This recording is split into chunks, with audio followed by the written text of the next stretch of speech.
ఒక చిన్న గ్రామంలో ఒక తక్కువ వయస్సు బాలుడు ఉదయాన్నే లేచి సంతోషంగా రోజు మొదలుపెడుతున్నాడు. ఆ బాలుడు పచ్చటి పొలాల్లో పరిగెడుతూ మనసులో ఆలోచిస్తాడు, నిజమైన ఆనందం అంటే ఏంటి? ఆయన దేవాలయం దగ్గరికి వచ్చి చూస్తాడు.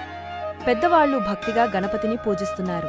అయ్యా, అందరూ గణపతికి ఎందుకు ప్రార్థిస్తారు అని బాలుడు అడిగాడు.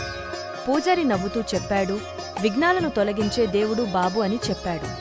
బాలుడు కళ్ళు మూసి వినాయకుడిని ప్రార్థించాడు. ఓ గణపతి, నేను ఒక్కసారి చూడాలని ఉంది. ఆలయంలో దీపాలు మెరుస్తూ ఒక వెలుగు చుట్టూ వ్యాపించింది. అంతా అద్భుతంగా మారిపోయింది.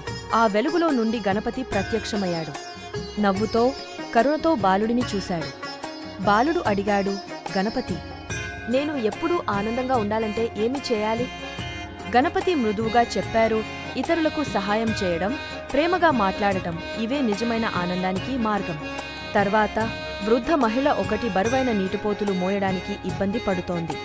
బాలుడు వెంటనే ఆమెకు సహాయం చేస్తాడు.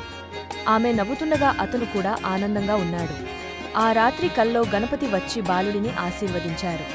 ఆ రోజు నుండి బాలుడు తెలుసుకున్నాడు, సంతోషం వస్తుంది మనం ఇచ్చే ప్రేమతో, మనం చేసే సహాయంతో.